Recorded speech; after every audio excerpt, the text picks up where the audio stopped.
15 August 2047 నాటికి 100 సంవత్సరాలు ఈ దేశం స్వతంత్ర ఉత్సవాలను జరుపుకోబోతున్నాం అధ్యక్ష. ఆనాటి కోసం ఒక ప్రణాళిక సిద్ధం చేసుకొని ఈనాడు గవర్నర్ గారు తన ఆలోచనని, తన విజ్డమ్ని, తెలంగాణ రాష్ట్ర ప్రభుత్వ ప్రతిపాదనని సభా ముందు, సభ్యుల ముందు, శాసనమండలి సభ్యుల ముందు, శాసనసభ్యుల ముందు ప్రవేశపెట్టినప్పుడు సంపూర్ణంగా మనందరం ఏకగ్రీవంగా ఈ విషయంలో ఏకమై సమర్థించుంటే దేశానికే తెలంగాణ రాష్ట్రం ఆదర్శంగా నిలబడి ఉండేది.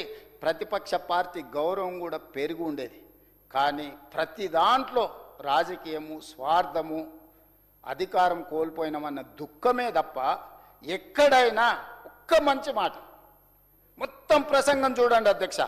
అందుకే ఈ తెలంగాణ రాష్ట్రానికి వాళ్ళు కలిసి వచ్చినా కలిసి రాకపోయినా ఏది ఏమైనా ఎవరు అడ్డుపడ్డా ముందుకు వెళ్ళాలని ఈ ప్రభుత్వం నిర్ణయం తీసుకున్నది అధ్యక్ష. అందుకే తెలంగాణ రైజింగ్ 2047లో తెలంగాణ రాష్ట్రాన్ని 3 భాగాలుగా విభజించుకున్నాం అధ్యక్ష. మొదటి భాగం cure outer ring road inside 2073 square కిలోమీటర్లు ఉన్నది అధ్యక్ష. 1,34,00,000 జనాభా ఇక్కడ నివసిస్తున్నారు అధ్యక్ష. Core urban region economy. ఇందులో ఈనాడు రకరకాల పరిశ్రమలు ఉన్నాయి, రకరకాల సర్వీస్ సెక్టర్స్ ఉన్నాయి, రకరకాల కార్యాలయాలు ఉన్నాయి, రకరకాల కాలుష్యం ఉంది, రకరకాల ప్రణాళికలు ఉన్నాయి, రకరకాల ఆలోచనలు ఉన్నాయి. వీటన్నిటిని కూడా అవగాహన చేసుకొని, అర్థం చేసుకొని ఒక ప్రణాళిక రచించి ఎక్స్పర్ట్స్ నుంచి, ఎన్విరాన్మెంటల్ ఎక్స్పర్ట్స్ని, క్లైమేట్ చేంజెస్ను గుర్తించే వాళ్ళని, ఐటీ ఎక్స్పర్ట్స్ని, వీళ్ళతో పాటు నీతి ఆయోగ్, కేంద్ర ప్రభుత్వానికి పాలసీ డాక్యుమెంట్ చేసే నీతి ఆయోగ్ని, గొప్పగా మనం చెప్పుకునే ఐఎస్బిని, నల్సార్ యూనివర్సిటీని అందరిని కూడా భాగస్వాములను చేసుకొని తెలంగాణ రైజింగ్ 2047 పాలసీ డాక్యుమెంట్ మనం తయారు చేసుకున్నాం అధ్యక్ష.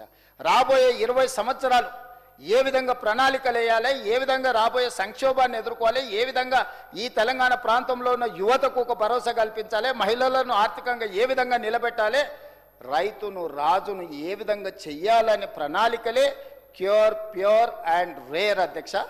ఈరోజు క్యూర్కు సంబంధించి కొన్ని అంశాలను మీ ముందు నేను పెట్టదలుచుకున్నా అధ్యక్ష. మేము చెప్పే ప్రయత్నం చేస్తున్నాం. అర్థమైనా అర్థం కానట్టుగా, ఒకవేళ అర్థం కాక మాట్లాడుతుర్రో ఎవరికీ అర్థం కాదు. అందుకే ఈరోజు కోర్ అర్బన్ రీజియన్ ఎకానమీలో ఈరోజు రెడ్ కేటగిరీ, ఆరెంజ్ కేటగిరీ పరిశ్రమలు ఉన్నాయి అధ్యక్ష. ఈ పరిశ్రమలు ఇక్కడ ఉండడం వల్ల, కాలుష్యాన్ని వెదజల్లడం వల్ల ఈ ప్రాంతంలో నివసించలేని పరిస్థితులు వస్తున్నాయి అధ్యక్ష. అందుకే ఈ పరిశ్రమలను తరలించాలనే పాలసీ తీసుకున్నాం అధ్యక్ష. ఇదే కాకుండా ఈరోజు ఈ నగరానికి మీ వికారాబాద్, తమరు ప్రాతినిధ్యం వహిస్తున్న వికారాబాద్ అనంతగిరి కొండల్లో మచ్కుందా నది, అంటే ఈరోజు మనం అందరం గొప్పగా చెప్పుకునే మూసీ నది అక్కడ మొదలై అక్కడి నుంచి నల్గొండ జిల్లాలో వాడపల్లి దగ్గర కృష్ణానదిలో విలీనమవుతుంది అధ్యక్ష. ఇది నిజాం గారు 1908లో వచ్చిన వరదల్ని దృష్టిలో పెట్టుకొని ఉస్మాన్ సాగర్, హిమాయత్ సాగర్ ప్రాజెక్టులను, మూసా నది, ఈసా నదిని ఒడిసిపట్టి వరదల్ని ఆపి హైదరాబాదు నగరానికి దాహార్తిని తీర్చడమే కాకుండా ఈ ప్రాంతం ఒక గొప్ప పర్యాటక కేంద్రంగా, లేక్స్ అండ్ రాక్స్ సిటీగా హైదరాబాద్ నగరానికి ఒక గుర్తింపు తీసుకొచ్చిండు. ఒక పర్ల్స్ బ్యాంగిల్స్ సిటీగా హైదరాబాద్ నగరానికి ఒక గుర్తింపు తీసుకొచ్చిండు. ఈరోజు మోజంజాయ్ మార్కెట్కి వెళ్ళండి, కబూతర్ ఖానాకి వెళ్ళండి, లేకపోతే ఎక్కడికైనా వెళ్ళండి, ఒక అద్భుతమైన వారసత్వ సంపదను అందించడమే కాకుండా ఒక గొప్ప ప్రపంచ వ్యాపార కేంద్రంగా తెలంగాణ రాష్ట్రాన్ని తీర్చిదిద్ది ఒక అద్భుతమైన రివర్ ఫ్రంట్ ఎకానమీని ఆ రోజు నిజాం సర్కార్ తీర్చిదిద్దింది అధ్యక్ష. అందుకే ఈరోజు రకరకాల మానవ తప్పిదాల వల్ల జరిగిన పరిణామాలను, జరుగుతున్న ఆక్రమణలను నియంత్రించడానికి ఈరోజు మా ప్రభుత్వం క్యూర్ అనే ప్రణాళికను తీసుకొచ్చింది అధ్యక్ష. ఇందులో ఆక్రమణలు తొలగించడమే కాదు, పరిశ్రమలు తరలించడమే కాదు, మెట్రోను విస్తరించుకోవడం, ఫ్లైఓవర్లు కట్టుకోవడం, రోడ్లను అభివృద్ధి చేయడం, ఫుట్పాత్ల ఆక్రమణలు తొలగించడం, పార్కులను పునరుద్ధరించడం, చెరువులను, కుంటలను, నాలాలను ఆక్రమించుకున్న వాళ్ళని తొలగించి నీటి స్థలాన్ని నీళ్లకు వదిలేసి మనం ఉండాల్సిన దగ్గర మనం ఉండాలని ఈరోజు ఏర్పాట్లు చేస్తున్నాం అధ్యక్ష. ఏది చేసినా కూడా చెయ్యొద్దు, మేము అడ్డం పడతాం. ఏం విధానం అధ్యక్ష ఇది? ఇది ఈరోజే లేదు, ఇప్పుడేం ఆశ్చర్యపడాల్సిన అవసరం లేదు అధ్యక్ష. దేవతల సమయంలో కూడా దేవతలు యజ్ఞాలు, యాగాలు, ప్రజల యొక్క యోగక్షేమాలకు చేసినప్పుడు శుక్రాచార్యుడు తెలుసు కదా అధ్యక్ష, రాక్షసుల కులగురువు. ఆయన శిష్యులు ఇద్దరు ఉన్నారు, మారీచుడు సుబాహుడు అని.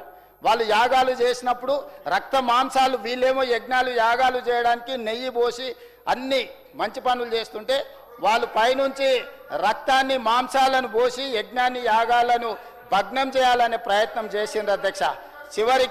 చివరికి మారీచుడు సుబాహుడు ఏ విధంగా పోయినరో మీకు తెలుసు. రావణాసురుడి మామనే మారీచుడు అధ్యక్ష ఈరోజు వాళ్ళ పేర్లు, వాళ్ళ ఇంటి పేర్లు వాళ్ళు ఇక్కడ చెప్పాల్సిన అవసరం లేదు, వాళ్ళని నేనేం అడుగుతలేను అధ్యక్ష. ఇద్దరు బావమరుదులు ఉన్నారు అధ్యక్ష. బావ కొంచెం హుషారు, బావమరుదు కొంచెం మన ఊర్లలో ఎడ్డోడు అంటారు చూడు, అట్లా అన్నమాట. ఇద్దరు కలిసి అడిగిపోయారు ఇలా విహారయాత్ర పోదామని. ఆడ పులి తన పాటికి తను నీళ్లు తాగుతూ ఉంది.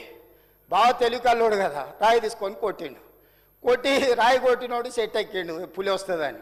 బామార్ది నేను కొట్టలే కదా నన్నేమంటది, కొట్టినోడు సెట్ ఎక్కిండు వాడినే కరుస్తుంది అనుకోండు, కానీ పులి వచ్చి బామార్దిని తినేసింది అధ్యక్ష. ఈ రకమైన పరిస్థితి తెలంగాణ రాష్ట్రంలో ఉంది అధ్యక్ష. అందుకే బామార్ది బావని నమ్మిండు అనుకో, పులి తింటుంది అధ్యక్ష. కాబట్టి దయచేసి పరిస్థితిని కొంత అర్థం చేసుకుంటే బెటర్ అధ్యక్ష. ఏదేమైనా అధ్యక్ష, క్యూర్లో ఈరోజు మనం ప్రణాళికలు తీసుకొచ్చి ఈ క్యూర్ని ప్రక్షాళన చేసుకొని దీన్ని కంప్లీట్గా సర్వీస్ సెక్టర్గా చేసుకోవాల్సిన అవసరం ఉంది అధ్యక్ష. ఈరోజు ఢిల్లీ నగరాన్ని మనం చూసినాం, పొలిటికల్ క్యాపిటల్. కానీ అక్కడ కాలుష్యం వల్ల పాఠశాలలకు సెలవులు, కళాశాలలకు సెలవులు, ప్రభుత్వ కార్యాలయాలకు సెలవులు, పార్లమెంటుకు సెలవులు ఇచ్చే పరిస్థితి వచ్చింది. ప్రజలు నివసించలేని పరిస్థితికి ఈరోజు ఢిల్లీ నగరం చేరుకున్నది. ముంబై ఫైనాన్షియల్ క్యాపిటల్, కానీ ఒక్క వర్షం వస్తే అతలాకుతలమైపోయి ఒక ఇంచు కూడా కదలలేని పరిస్థితి. ఈ రోజులో ముంబైలో పెట్టుబడులు పెట్టేవాళ్ళు, పెద్ద ఫైనాన్షియల్ ఇన్స్టిట్యూషన్స్ ఈరోజు అక్కడ నివసించలేని పరిస్థితి. ముంబై పరిస్థితి కూడా ఈరోజు చేయి దాటిపోతున్నది. అదేవిధంగా బెంగళూరు ఐటీ క్యాపిటల్, ఈరోజు బెంగళూరులో ఉండే చాలా సంస్థలు ఈరోజు హైదరాబాద్ నగరానికి రావడానికి ఆసక్తి చూపిస్తున్నాయి. ట్రాఫిక్ జామ్లు ఎట్లున్నాయో మీరు చూసిండ్రు, పొల్యూషన్ ఎట్లుందో మీరు చూసిండ్రు. అదేవిధంగా చెన్నై వర్షం వస్తే అపార్ట్మెంట్లకి ఇళ్ళకి నీళ్ళు వచ్చి పడవల్లో తిరిగే పరిస్థితి. ఈ 4 మెట్రోపాలిటన్ నగరాలను చూసిన తర్వాత హైదరాబాదు నగరాన్ని మనం రక్షించుకొని కాలుష్యం నుంచి కాపాడుకొని మారుతున్న వాతావరణ పరిస్థితులను అంచనా వేసుకొని కోవిడ్ తర్వాత జరిగిన విపరీతమైన పరిణామాలను, క్లైమేట్ చేంజెస్ను అర్థం చేసుకొని హైదరాబాదు నగరాన్ని పునరుద్ధరించుకోవాలనుకున్నాం అధ్యక్ష. అందుకే మూసీ నది ప్రక్షాళన చేయాలని ఒక బృహత్తరమైన కార్యక్రమాన్ని తీసుకొని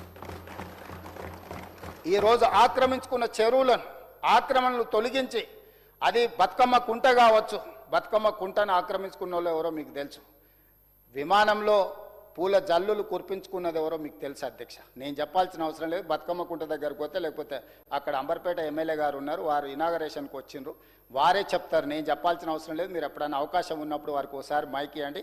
ఈరోజు బతుకమ్మ కుంట ప్రాంతంలో ఉండే వేలాది కుటుంబాలు ప్రభుత్వాన్ని అభినందిస్తున్నాయా లేదా, హైడ్రాని సన్మానిస్తున్నాయా లేదా, ఒకసారి వారిని అడగండి అధ్యక్ష.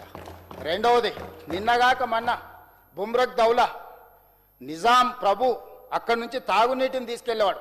100 సంవత్సరాల క్రితం, 100 సంవత్సరాల పైబడి అక్కడ బుమ్రక్ దౌలా చెరువును, అక్కడ సుగంధ ద్రవ్యాలతో ఉండే చెట్లను నాటి తాగునీటిని అక్కడి నుంచి నిజాం సర్కార్ సొంతంగా ఇంటికి తీసుకొని పోయేటాడు.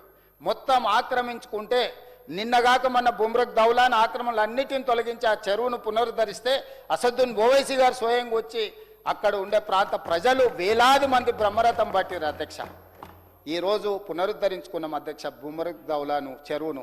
అదేవిధంగా నల్ల చెరువు కుకట్పల్లిలో మిత్రులు, కుకట్పల్లి శాసనసభ్యులు ఇక్కడ ఉంటే వారు చెప్పుండే వాళ్ళు ముందలున్న వాళ్లకు కనీసము కనువిప్పు కలిగే విధంగా నల్ల చెరువును ప్రారంభించడానికి నేను వెళ్తే 6 గంటలకు వస్తా అంటే 8:30కు పోయిన అధ్యక్ష. ఇతర కార్యక్రమాల వల్ల వేలాది మంది పిల్లలు, పెద్దలు, ఆడబిడ్డలు రోడ్ల మీదనే కాదు ఇండ్ల మీద ఎక్కి యుద్ధంలో ఒకవేళ మనం యుద్ధం చేసి గెలిచి దేశానికి తిరిగి వస్తే, లేదంటే క్రికెట్లో ప్రపంచ ఛాంపియన్షిప్ తీసుకొని వస్తే క్రీడాకారులను స్వాగతించడానికి వేలాది మంది ఎట్లా బయటకు వచ్చి స్వాగతం పలుకుతారో, జయజయలు పలుకుతారో, నల్ల చెరువును ప్రారంభించడానికి పోతే కుకట్పల్లిలో ముందుండి ఈరోజు స్వాగతం పలికింది అధ్యక్ష.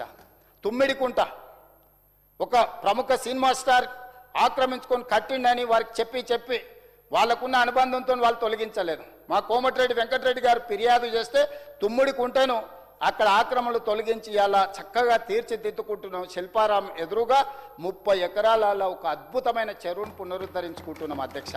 అదేవిధంగా సున్నం చెరువు, ఇట్లా చెప్పుకుంటూ వెళ్తే వందలాది చెరువులు రియల్ ఎస్టేట్ బకాసూరులు ఆనాడు ఆక్రమించుకొని కమిషన్ల కక్కుతిబడి ఇరిగేషన్ మంత్రిగా ఉన్నోళ్ళు ఆనాడు ఎన్ఓసీలు ఇస్తే ఈరోజు ఆ చెరువులన్నీ కూడా ఆక్రమణకు గురైతే ఆక్రమణలు తొలగించి పునరుద్ధరించి ఈ నగరాన్ని ఒక లేక్ సిటీగా రాక్ సిటీగా తీర్చిదిద్ది ఒక ప్రకృతి సుందరీకరణతో కూడుకున్న నగరాన్ని తీర్చిదిద్దాలని ఈరోజు నాలాల అడ్డు తొలగిస్తున్నాం అధ్యక్ష. బేగంపేట ప్రాంతంలో 25 కాలనీలు 200 ఫీట్లున్న నాలా ఒక దగ్గరకు వస్తే 30 ఫీట్లు అయిపోయింది అధ్యక్ష. అక్కడ 5 అంతస్తుల భవనం కట్టుకున్నాడు ఒక పెద్ద మనిషి కొంతమంది అండతోటి. మన ప్రభుత్వం వచ్చినాక హైదరాబాద్ కొలతలు పెట్టి నాలాన్ని ఆక్రమించుకున్నది 5 అంతస్తుల భవనాన్ని నీలమట్టంగా కూల్చి ఆ నీళ్లు పోవడానికి దారేస్తే వెనకాల 25 కాలనీలకు సంబంధించిన వేలాది కుటుంబాలు బయటకు వచ్చి హైడ్రా కమిషనర్ని రాష్ట్ర ప్రభుత్వాన్ని అభినందించడం కాకుండా సన్మానించింది అధ్యక్ష. అందుకే ఈరోజు హైదరాబాద్ నగరాన్ని ఒక అద్భుతమైన సుందరమైన నగరాన్ని కొంతమంది దురాశపరులు ఈరోజు ఆక్రమణలకు పాల్పడితే ఆక్రమణలు తొలగిస్తున్నాం అధ్యక్ష. దాని మీద కూడా ఆగ్రహం వ్యక్తం చేస్తే ఇంకా నేను ఏం చెప్పాలి అధ్యక్ష? ఈరోజు చెరువులు కానీ కుంటాలు కానీ నాలాలు కానీ పబ్లిక్ ప్లేసులు కానీ పార్కులు కానీ ఆక్రమించుకుంటే చిన్నపిల్లలకు ఆట స్థలాలు ఎక్కడి నుంచి తేవాలా, వర్షం పడితే వచ్చే నీళ్ళని ఎక్కడ ఒడిసి పట్టాలా, ఒడిసి పట్టిన నీళ్లను ఏ విధంగా మూసి నదికి తరలించాలా, ఇవన్నీ ప్రణాళికలు ఇందులో పొందుపరిస్తే దాన్ని కూడా అభినందించకుండా దాన్ని కూడా విమర్శలు చేసి మీరు ఎట్లా కట్టడాలు తొలగిస్తారు, మీరు ఎట్లా తొలగిస్తారో మేము చూస్తాం, మీకు అడ్డుపడతాం అన్న పెద్దలు మాట్లాడిన ఒక 2 విషయాలను ఈరోజు మీ ముందు నేను పెట్టదలుచుకున్న అధ్యక్ష. తమరి అనుమతి ఇచ్చారు, అందుకే ఆ వీడియో కూడా నేను వినిపించదలుచుకున్న అధ్యక్ష. గతంలో అధికారంలో ఉన్నప్పుడు మాట్లాడిన వాళ్ళు ఏం మాట్లాడినరో ఈరోజు హైదరాబాద్లో వర్షం నీళ్ళని తీసుకుపోయేటువంటి నాలాల మీద, స్ట్రామ్ వాటర్ డ్రైన్స్ మీద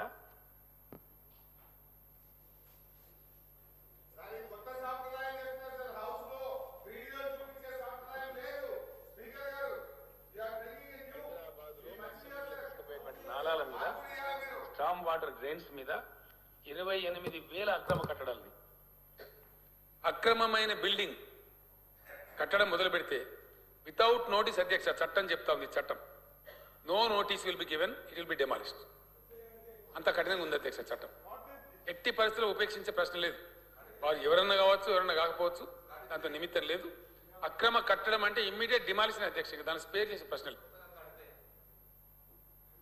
ఎవరు కూడా అధ్యక్ష. గత 65 ఏళ్లలో మూసీకి వరదలు వచ్చినప్పుడు కానీ ఇతరత్ర సమయాల్లో కానీ మాక్సిమం ఫ్లడ్ లెవెల్ ఏంది, బఫర్ ఏంది, దాని ప్రాపర్ అసలు మార్కింగ్స్ ఏంది, ఇది ఏది కూడా ఎన్నడూ కూడా మా దగ్గర ఎక్కడ కూడా డేటా లేకుండే అధ్యక్ష.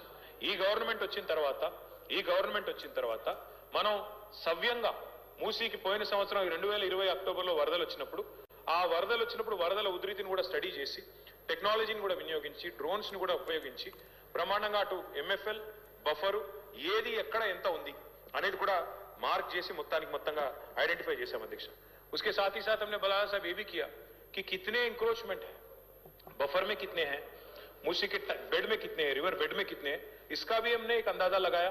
करीब 10,000 तक कुल मिला के स्ट्रक्चर है, 10,000 तक है. उसमें मलकपेट में भी है, अंबरपेट में भी है, कई सारे जगह है. आप भी जानते हैं, मैं भी जानता हूं. एक दिन में ही आए नहीं, बहुत सालों से चलता आया, तो ये सब वहीं पे है.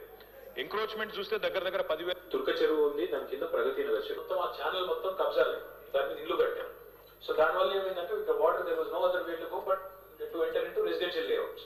నిర్దాక్షిణ్యంగా కొట్టిపారేయండి, బుల్డోజర్లు పెట్టి మన జేసీబీలు పెట్టి ఎవరు అడ్డం వచ్చినా కూడా పోలీస్ సపోర్ట్ తీసుకుని కొట్టిపారేయండి. Don't spare anybody. నిర్దాక్షిణ్యంగా వ్యవహరిస్తాం ఇప్పటి నుంచి.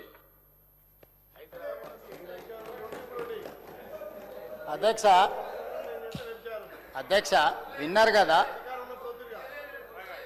గత ముఖ్యమంత్రి గారు ఏం మాట్లాడినరో మీకు వినిపించిన, గత మున్సిపల్ శాఖ మంత్రి గారు ఏం మాట్లాడినరో మీకు వినిపించిన.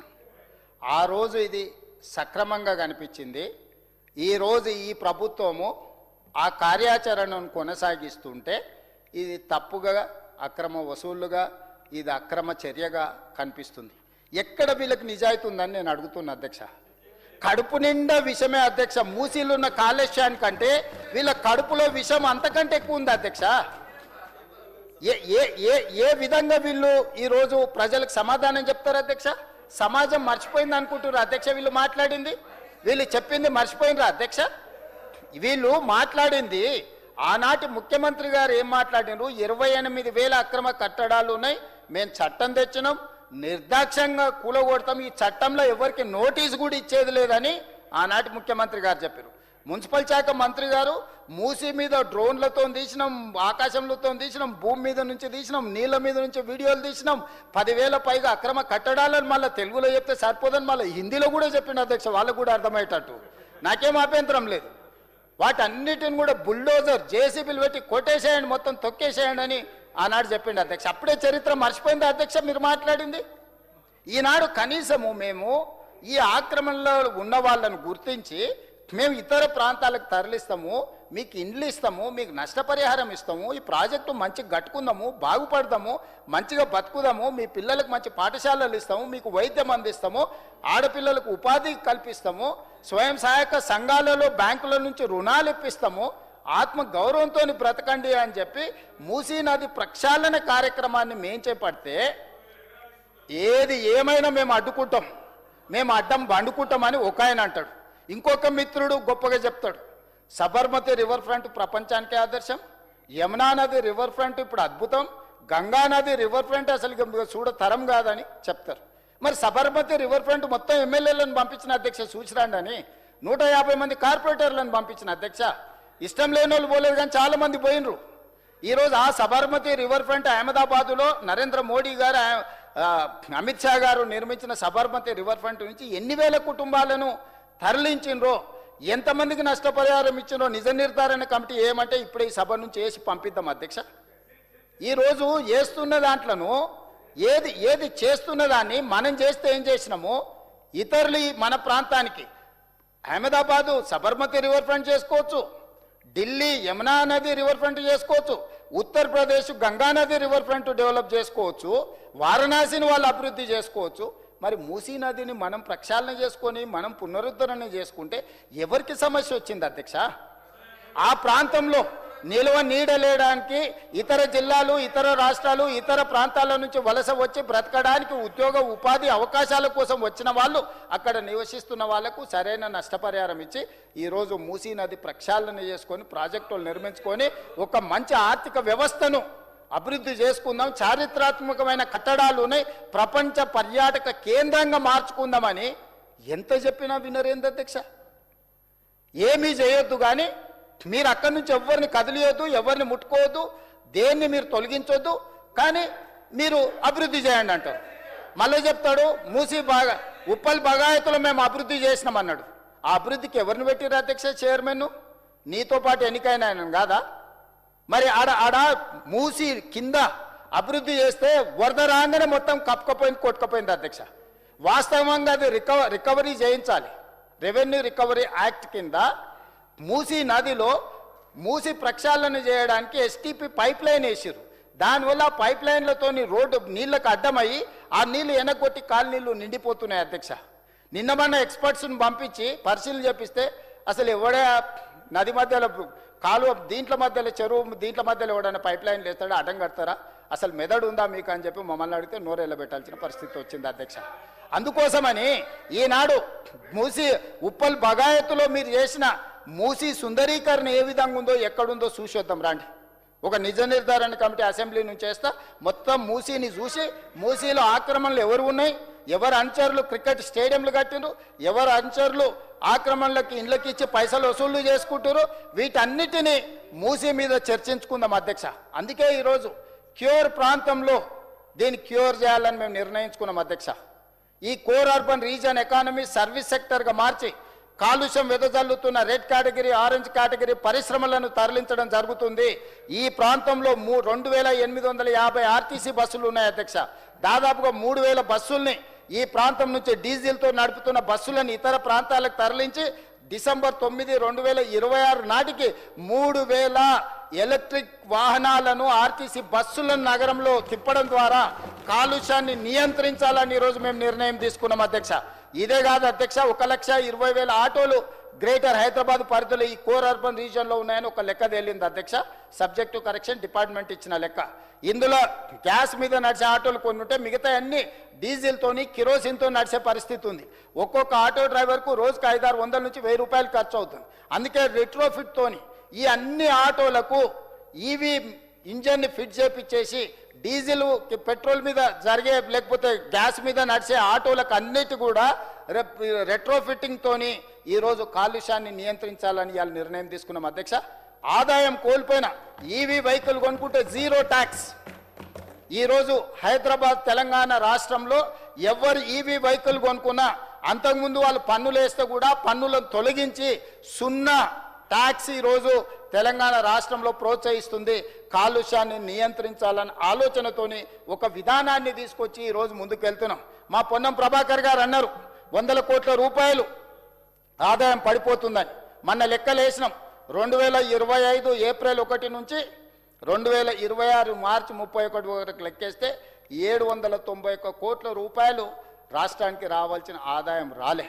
కానీ పర్యావరణాన్ని కాపాడడానికి, కాలుష్యాన్ని నియంత్రించడానికి ఈరోజు ఈవీ వెహికల్స్ ఎవ్వరు కొనుక్కున్నా వాళ్ళు కొనుక్కున్నా కూడా ఈరోజు 0 పన్ను కింద ఈరోజు మనము నిర్ణయం తీసుకొని ఒక ప్రక్షాళన దిశగా ఈరోజు తెలంగాణ రాష్ట్రం ముందుకు వెళ్తుంది అధ్యక్ష.